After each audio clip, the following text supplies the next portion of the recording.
Now, I don't know about you guys, but I'm kind of sick of the Deltarune player slander. Player evil theory has been a staple in people's Deltarune's theory since the days of Chapter 2, and although they had some evidence to go off of, I never really believed it. I knew that the situation with Chris was framed as a bad thing, but the problem was always that people were putting the blame on the player for something which really wasn't the player's fault. Before we begin, I do want to be clear what I'm talking about. Players that do Snowgrave or say mean things to Wowsy are obviously at fault. But in regards to the general Deltarune player, someone who would be invested in the normal route and try to make all the nice decisions, the Deltarune fandom still calls this type of player evil. We have to acknowledge that Toby Fox is telling a very complicated story here.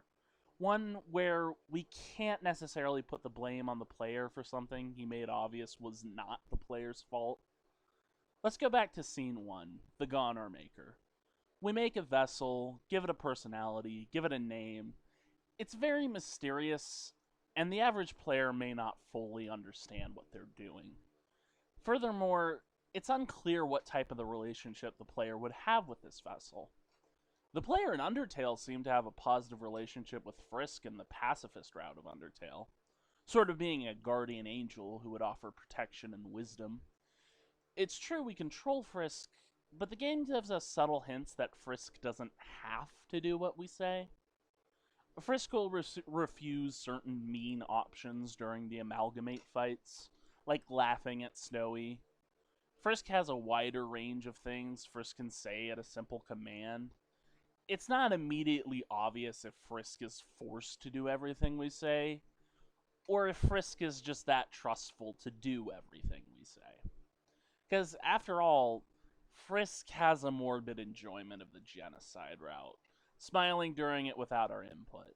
This is a toxic relationship, more so like demonic temptation.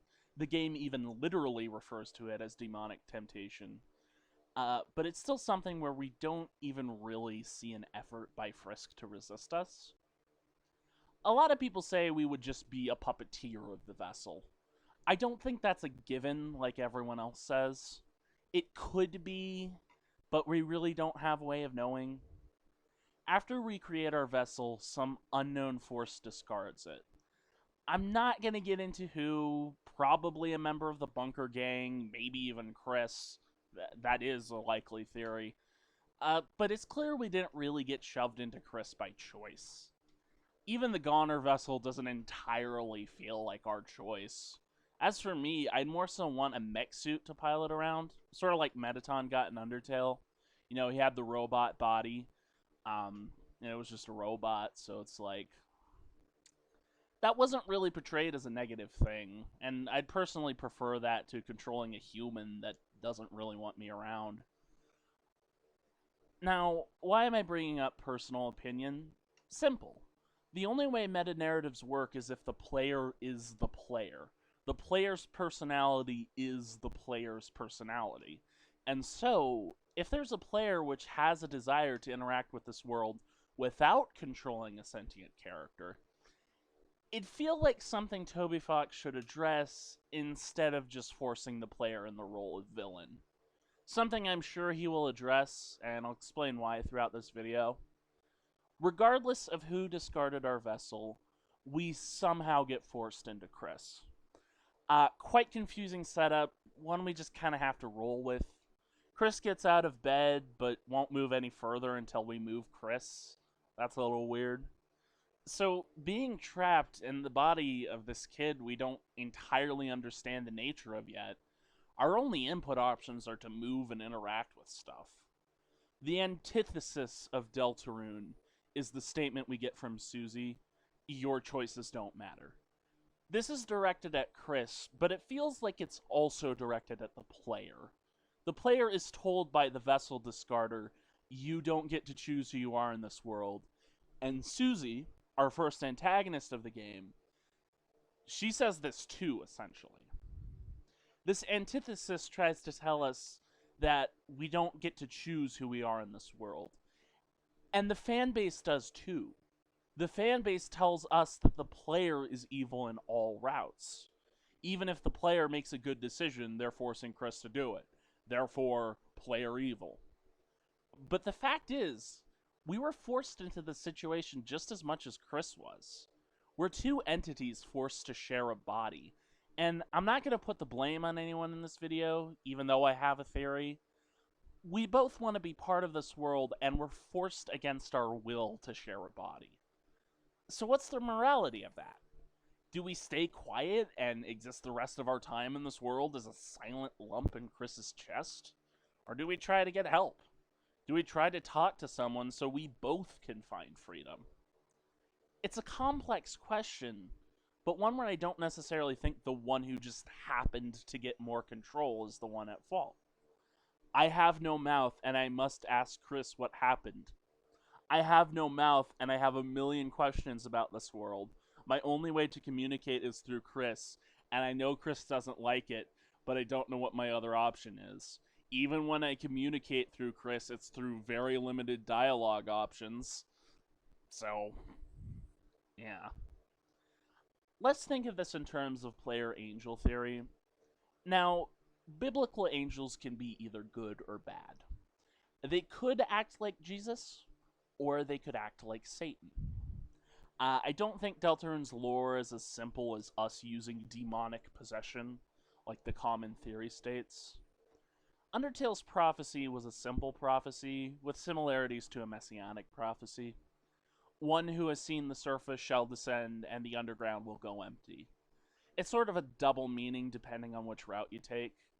Going pacifist sees you as a hero, bringing those who were once hostile towards you to something which could be compared to heaven. Out of the darkness into the light. Your main antagonist was a flower, heavily associated with the number 6, who was hell-bent on seizing godlike power for himself, and assumed the form of a devil disguised as an angel of light during the final battle. People sometimes use this information to say Flowey was the angel of the prophecy, but if you ask me, this final battle is meant to invoke the vibes of Messiah versus Antichrist, the true angel versus the one who tried to become the angel. Still, the personality of the player is more like Adam than Jesus, more like one of those angels with uncertain morals. But it is a character meant to invoke those vibes, a narrative parallel. The genocide route, on the other hand, is explicitly called out as the player falling for the demonic temptation of RPG stats, personalized in the form of Chara for some reason. It's your choice of the angel route or the devil route. Or something in between, which is kind of boring, and your fan base will hate you if you do a Let's Play on that route. You can think of it sort of like Bruce Almighty. A human takes up certain powers and certain responsibilities of an angelic role, but because they have the mind of a human, they won't always act angelic. Undertale knows you're a player, not a deity, not an angel, not a demon, but a player. It calls you a player, playing a game, winning the game, replaying the game if you so choose. But if you start playing the game, you make only nice choices. You spare everyone, you befriend everyone. You get to the end and Sans says, you never gained any level of violence. That doesn't mean you are perfect, but it means you kept a certain tenderness in your heart. You didn't gain any level of violence, but you gained love. Hearing those words on a playthrough really hammers home that you are the hero of the story. Not perfect, but tender, showing a Christ-like love to the characters of the game. Now, Deltarune's a lot more complicated. The prophecy of Deltarune is a lot more in-depth, and is even implied to come from a more demonic source. The tears of a fallen star, a fallen angel, a prophecy which Gerson wants us to subvert and believes we can subvert. It's still about an angel, it's still about heroes, and people still have hope for the angel and the heroes, but it's a lot more complex than a simple messianic prophecy. It invokes vibes of the Song of Melkor, this discordant melody that weaved tragedy into Middle-earth's creation, but was ultimately subverted by Iluvatar. And so the big mystery of Deltarune is whether the angel of the prophecy is a demonic angel or an angelic one. Since the days of Chapter 2, people believed it would be the demonic kind. That Chris summoned us in a ritual, made a deal with Gaster, and now we're stuck here. However, I'm not so sure. Gaster clearly lives in the darkness, the deepest parts of the Dark Worlds, Deltarune's hell. He reaches out to us, creatures in reality, a much higher level of reality, so we can interact with fiction. Right away, the setup presents a lot of possibilities. Angels were from the utmost layer of reality, the light, but so was the devil and his demons. At this point in the story, we really could be either or, and the game toys around with this idea that neither we nor the characters know exactly what type of angel we are. The banishing of the angel's heaven is part of the prophecy, but again, it's clear a straightforward following of this prophecy might not be the best idea. It could be anything from the Delta Warriors fighting us, whether that's justified or whether they were discorded into doing so by Gaster. It could be a self-sacrifice of some kind. We don't know, and that's the point. We don't know because we can change the outcome. We can change fate. We could be the big bad at the end of the game, a devil disguised as an angel of light, or we could be a good angel. And we simply won't know until we get there.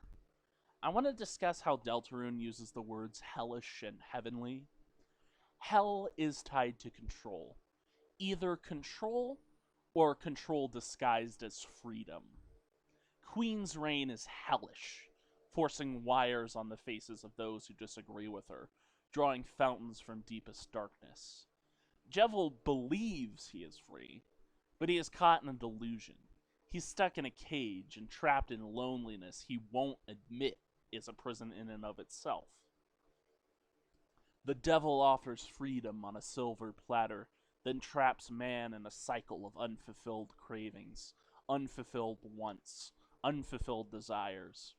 He calls out to those with itching ears, wanting something to fill their voids, presented with the imagery of phones and garbage noise.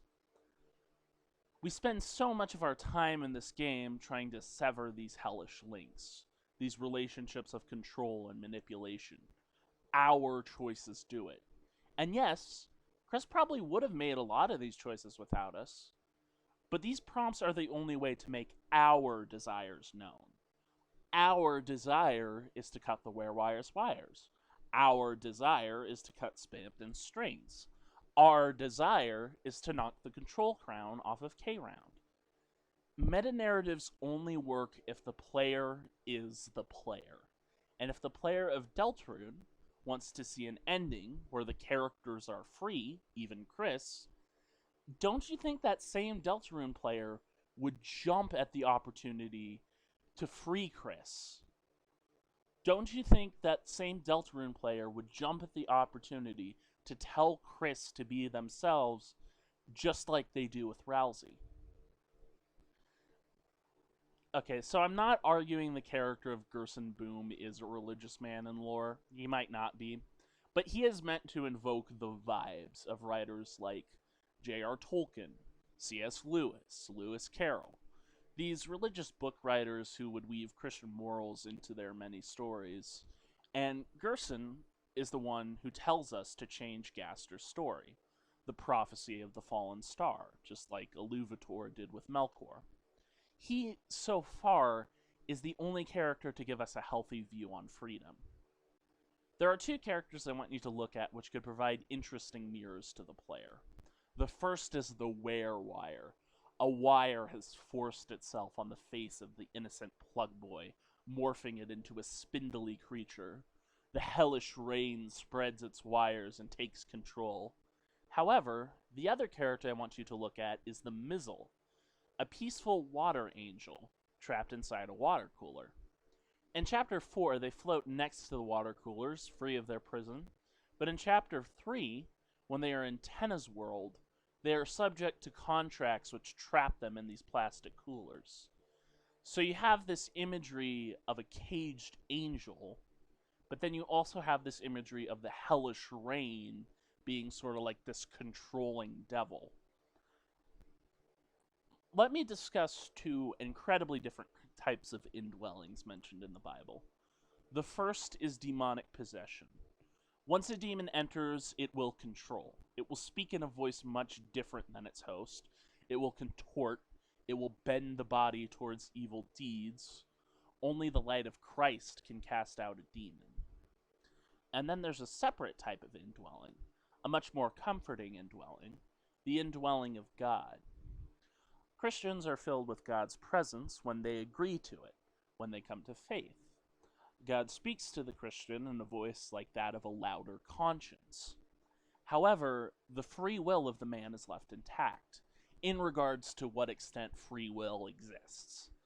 The man can choose to obey or disobey, and the man won't even lose his salvation if he chooses to disobey.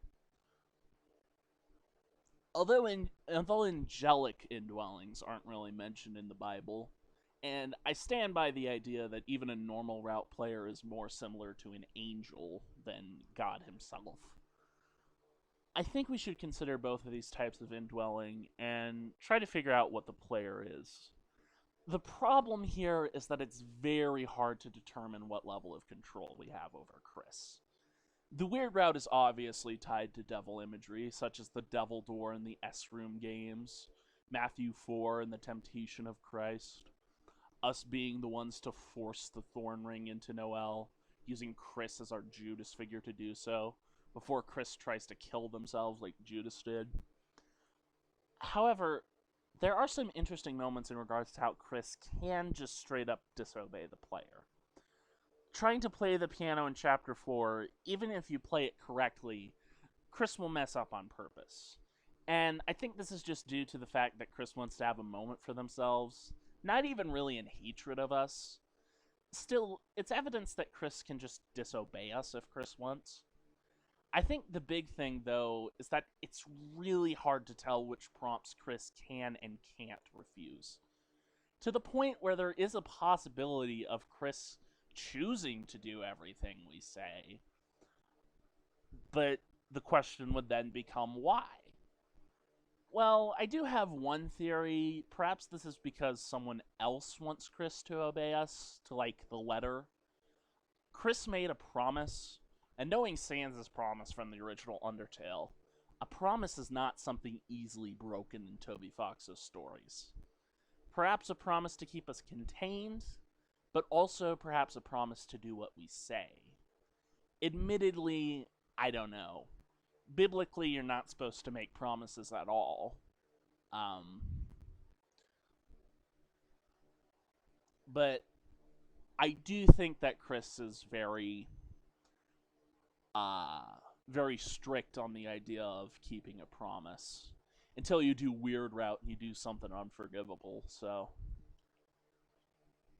Even still, if we start out the story with our influence being more controlling, that doesn't mean we can't transition into some method which would give Chris a lot of self-control back. Which I'm kind of hoping for towards the end of the game, and I think is very possible. However, we do have some choices we can make ourselves, which I find very interesting when you actually take a moment to consider them.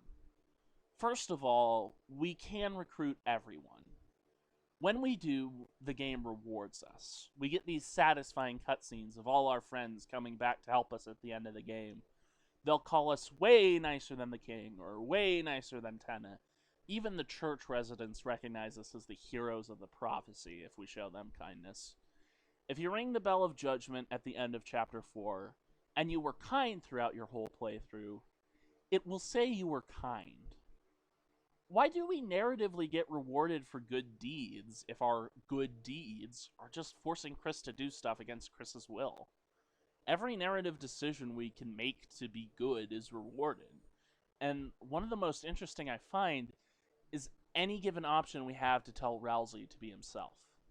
It's nice that Rousey is Rousey. It's okay not to smile. Please be yourself. Although these are probably Chris's thoughts, Chris also has intrusive thoughts like proceed. The fact is, even if Chris would make these decisions without our input, we do make our desire for the said characters in question known when we choose these dialogue options. And I'll just say it, any player that believes our position over Chris is unfair would jump at the decision to tell Chris to be themselves if such a prompt were ever given in the game. All that is missing between us and Chris is communication. That's what we need. As soon as that choice for communication is given, we will take it in a heartbeat. We will tell Chris to be themselves. It's an order, they can't refuse. And what does Father Alvin say to Chris about the angel?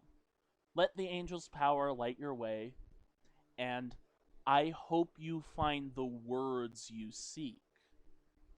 Words you seek. What words? The words to talk to the angel, to talk to the player, to talk to us, to learn what we truly want for this world, which for many is its freedom, its real freedom. I do not think this game that portrays religious people in a better light than every other indie game on the market, one by a developer who was well aware of the religious side of his fan base, who found comfort in the original game's themes of mercy and pacifism, one that emphasizes religion's focus on being a good person to one's neighbor, even their enemies. I do not for a second believe a game like this would take a character with this many similarities to God and make this character a bad guy. Admittedly, the player could be a devil that disguises itself as an angel of light, imagery held all throughout the game, especially in the weird route. However, when I see the player lighting the way for the Delta Warriors at the end of Chapter 4, shining a light bright enough to banish the darkness, protecting them, healing them, being with them in the dark, with all of this hopeful music playing, I do not see a demon disguised as an angel of light. I see a human trying their best with what limits they've been given to image the love of God. The fact is, however, this game's story is very complex. We exist as a caged angel who could become a cage if we so choose. We exist as something that makes many choices in either route, even making some negative choices which will still allow the normal route to proceed. We exist as something that might desperately want to talk to someone we didn't choose to get linked to, that we don't even know the full motivations of. A kid who may be coerced into doing awful things by a coven we desperately want to save them from. But we can't because of a simple lack of communication. Some things in this world want us caged. Others want us to be the villain. However, if our choices truly do matter, why would we be forced to be the bad guy? Deltarune sets up the statement of our choices not mattering, and not only asks the characters to challenge it, but the player to do so as well. Within your soul is the power to change fate, and you can either bring freedom or become the cage yourself.